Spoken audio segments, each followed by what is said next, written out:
Thinking back to November, I've got to appreciate the calm state of mind the world was in.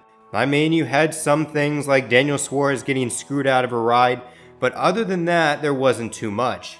The same goes for Jimmie Johnson, a driver finally comfortable with retiring and entering the next chapter in his life. And then what happens next? The pandemic comes along and completely screwed up the world's equinox. With a 2020 season on hiatus, many ask the question, would Jimmie Johnson still retire even after a potentially watered down retirement tour? That question was answered last week when Jimmie Johnson in an ESPN article confirmed his desire to ride into the sunset after Phoenix. 7 times stated, "It's only cemented my decision in making 2020 my last full-time year in Cup. My mind has kind of wandered off into things I've wanted to accomplish personally and where I want to spend my time personally, and kind of pull back from that professional work mode and get a bit of balance." Don't worry, Jimmie Johnson fans, I personally won't amplify the pain, because in the end, you're going to feel plenty of it as NASCAR continues with no fans in attendance. Die-hard JJ supporters in Atlanta, Miami, and other destinations may never see their hero race in person again. There's even a lingering chance NASCAR finishes the season with locked gates. Personally, that's the biggest reason why Jimmie Johnson should have made 2021 his last season.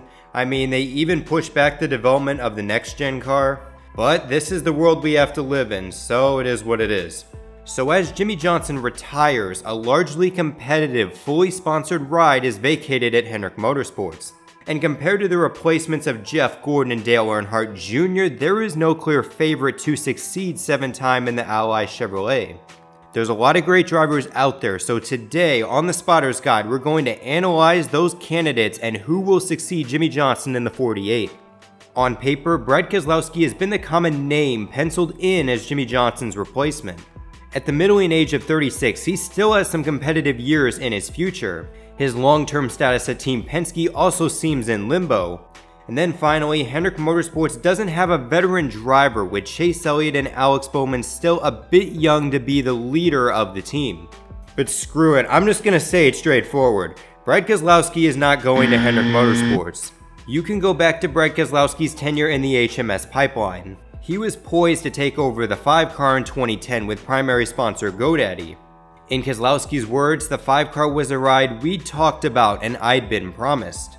And as we all know, Mark Martin re-burst onto the NASCAR circuit and was granted a 2-year extension. You can also go back to the 2014 AAA Texas 500. Do you know who's the primary owner of this 48 car? Well, it's obviously the GOAT himself, Jeff Gordon. Now, it's not just that one incident, as the two have feuded not only on the track but off it as well. You can even go back to this foolish act last July. William Byron seemed chill, but the mechanics that had to repair this car probably weren't too thrilled. So with all this, I don't see Rick Hendrick and Jeff Gordon offering Brad Keselowski a contract in the near future.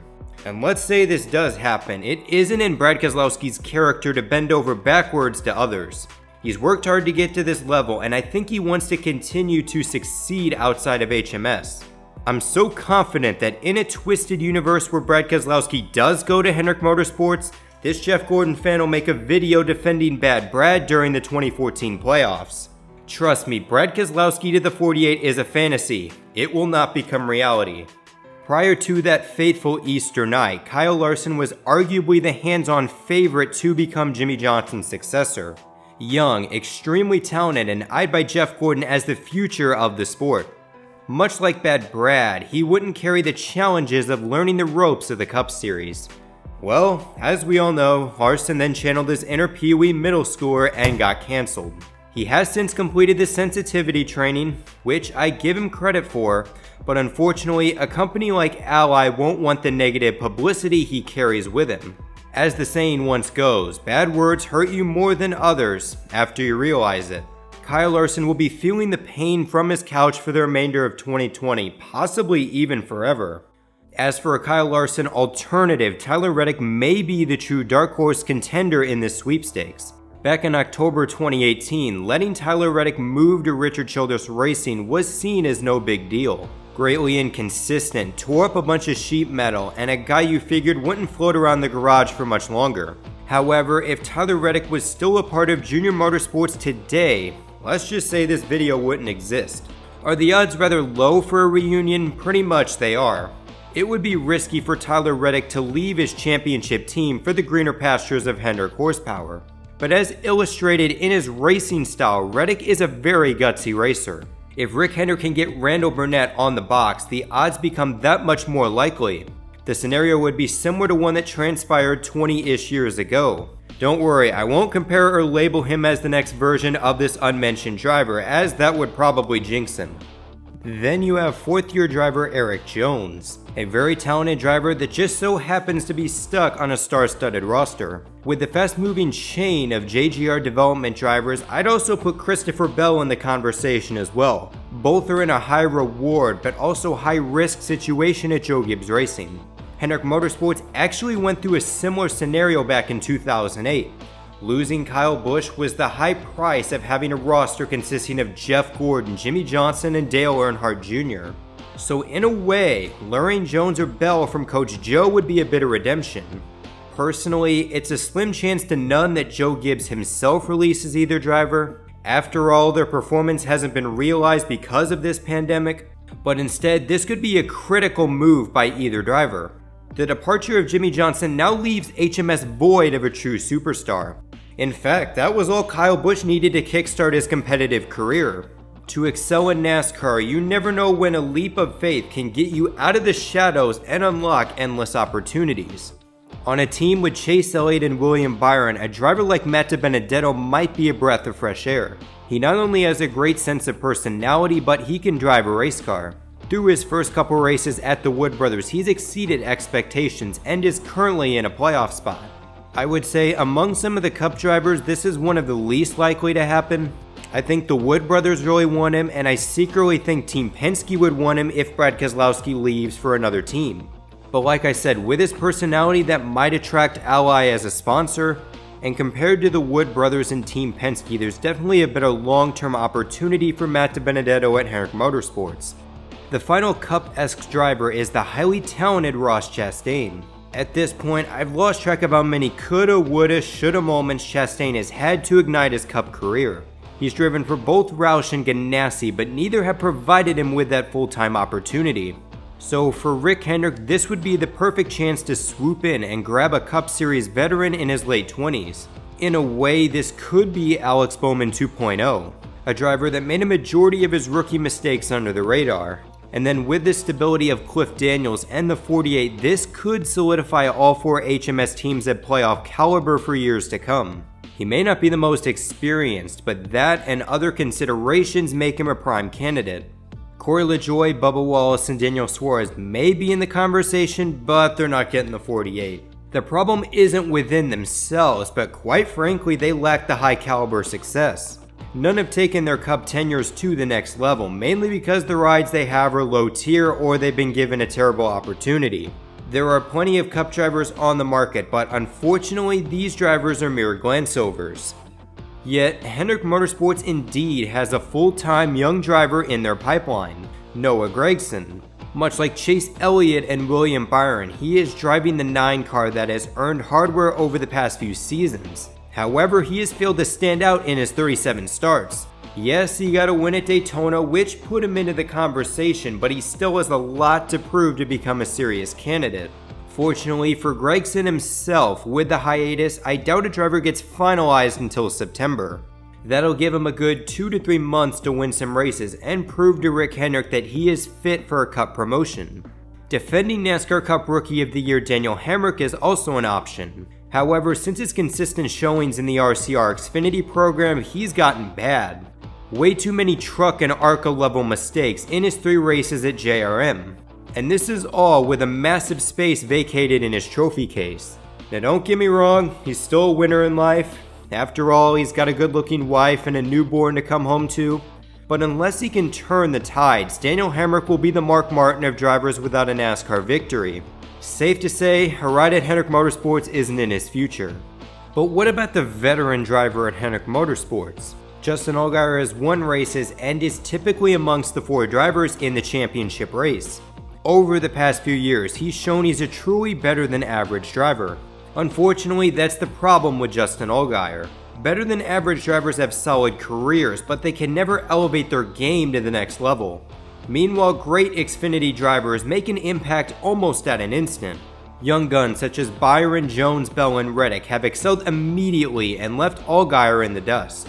The only really elite season was 2018, which was instantly squandered by collapsing in the round of 8. Because of that, I just can't see a top-tier team wanting an above-average driver in his mid-30s, even with solid sponsorship from Brand. For the final source, we have to look at Junior Motorsports affiliate GMS. One overlooked candidate from that operation has to be Brett Moffitt, also known as the driver to break both of his legs and not miss a single race. He doesn't have the stash of cash like other drivers do, but he can perform in pretty much any ride he's given. Just revert back to his dominance on multiple occasions in trucks. His NASCAR Cup Series numbers aren't bad either. In fact, he was Rookie of the Year way back in 2015. Remarkably, he's only 27, which is about the same time Jimmie Johnson started back in 2002. It may seem like a long shot as Brett Moffitt hasn't really gotten any Xfinity or Cup starts as of recent, but who knows, he's a good caliber driver and just maybe he's what Allgaier and Hendrick Motorsports are looking for. Zane Smith, Sheldon Creed, and Tyler Ankrum all have potential, but honestly it's a bit too early in their development to get this ride. Zane Smith in particular, I think has a future in the NASCAR Cup Series. He just needs to get some laps in trucks and Xfinity, and you never know, maybe he can move up to Hendrick Motorsports someday. So there you have it, the candidates to replace 7-time Jimmie Johnson at Hendrick Motorsports. And as we get to this part of the video, you know it's time for the predictions.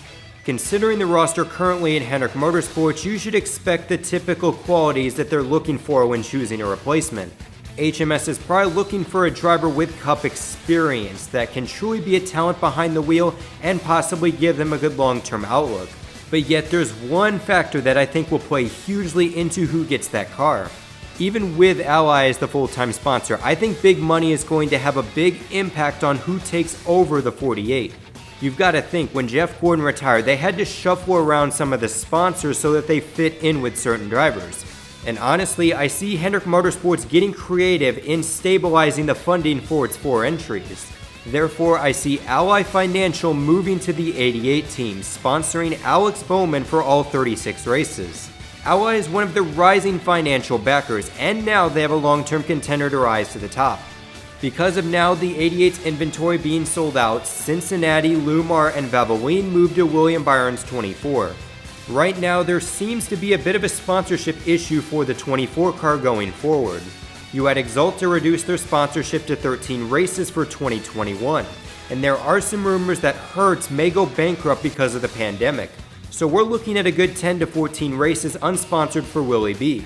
With Allgaier moving to the 88 and shifting those races to the 24, that's going to give them a little bit more sponsorship going forward. And as for the 48 team, it will be Ross Chastain, the Watermelon Man, succeeding Jimmie Johnson prior to the 2021 season.